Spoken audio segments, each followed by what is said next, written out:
This is Whispered Fear. Before we begin tonight's story, make sure to hit subscribe, turn on the bell, and share this with a friend who enjoys the strange and unsettling. There is a man who clings to my ceiling and watches me as I sleep. His limbs are smooth and gray with an ash-like quality. His skin reminds me of the wings of a moth. He has no mouth, nose, or ears, only eyes, twice as big as a normal human's. They shimmer like moons reflected in rain puddles. I don't know why he's there. I wish I understood. He's not always stationary. Sometimes he sits on the edge of my bed while I take off my makeup. Once he cocked his head as if noting the ritual of my nightly death. Every night when the velours and silks fall off my body, I die, and I'm born again in the morning. Though born isn't quite right, it feels more like cruel reincarnation. My hat and red nose rest on my vanity like icons of saints, but they give me no comfort. They don't belong there. Maybe Gooby knows that. That's what I've decided to name him, Gooby.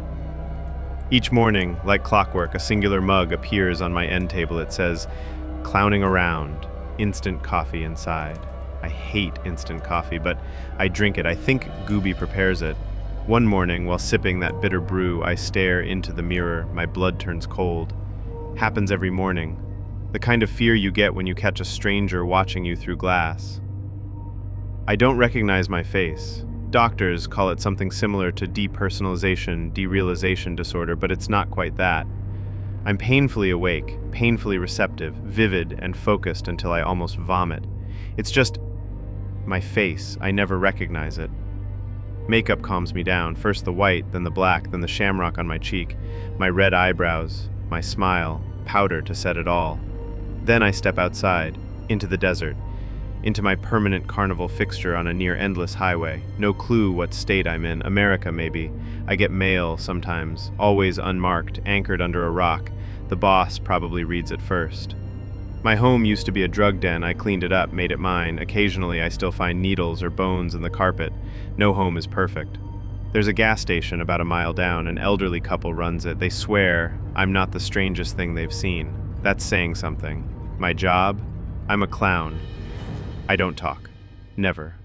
Balloon animals are my specialty. Kids usually want cartoon characters or Tommy guns, but sometimes it gets darker. Today a boy asked me for a spine. His parents, Minnesotan accents, Hawaiian shirts, didn't bat an eye. In fact, they corrected him, asked for a human spine specifically, even pulled a real one out of their beach bag as a reference from a road trip, a souvenir. They gave me a 20. I made the balloon spine. The boy beamed. Later that day, a sheriff's deputy came looking for a missing teenager, Bradley. Ferris wheel tickets. The last family he served, Hawaiian shirts. I didn't tell anyone. What could I say? By nightfall, I was riding my orange tricycle to the gas station. $20 in my pocket. LED headlight cutting through the desert night. That's when I see him. That guy. A pale figure, bounding in the distance. Always keeping pace. Always urgent. I don't know who he is. I've tried naming him, Chad, Otis, Wheeler, but nothing sticks. I call him that guy. He's my road companion.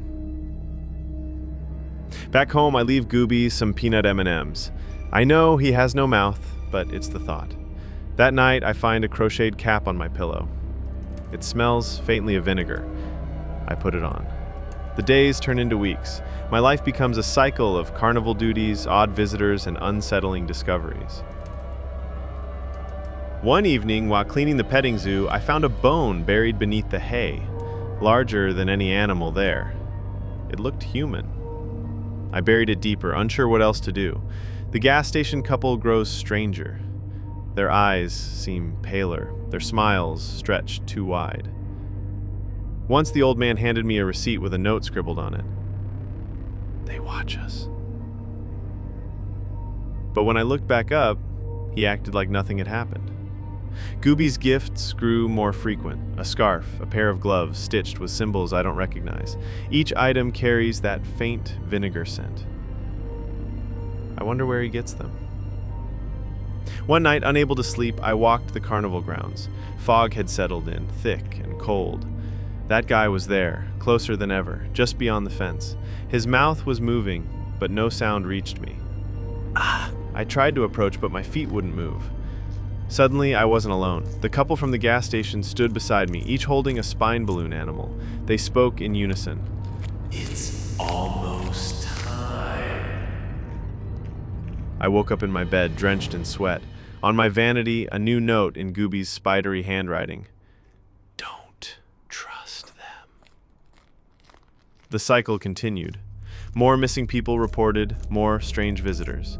My own reflection began to change further. One morning, I looked into the mirror and saw Gooby standing behind me, clear as day, his eyes shimmering brighter than ever. I turned around, but he wasn't there. My coffee mug now reads, "No turning back." I drink it anyway. And that's why I'm writing this, to document everything. If I disappear, someone should know.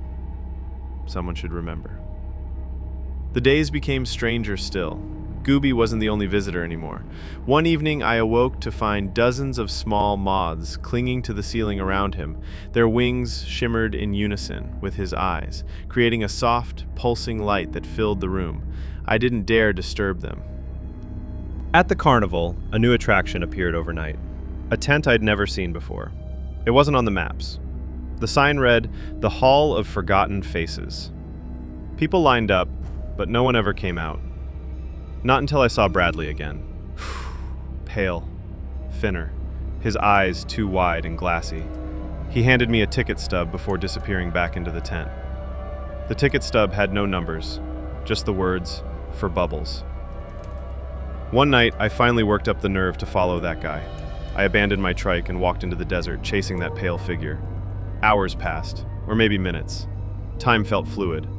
Finally, I found myself at a dry lake bed. In the center stood an impossibly tall mirror, taller than any building. Reflected in its surface wasn't me, but Gooby. His head tilted, watching, always watching. The couple was there too, Hawaiian shirts glowing faintly in the moonlight. They spoke again. "Time's up." I ran. Now, every night, Gooby isn't just on the ceiling. He stands beside my bed, closer. His gifts pile up, scarves, gloves, hats, always embroidered with that same strange language. And the mirror in the desert? It appeared outside my trailer yesterday. Also, if you meet a Midwestern couple in Hawaiian shirts, maybe be somewhere else.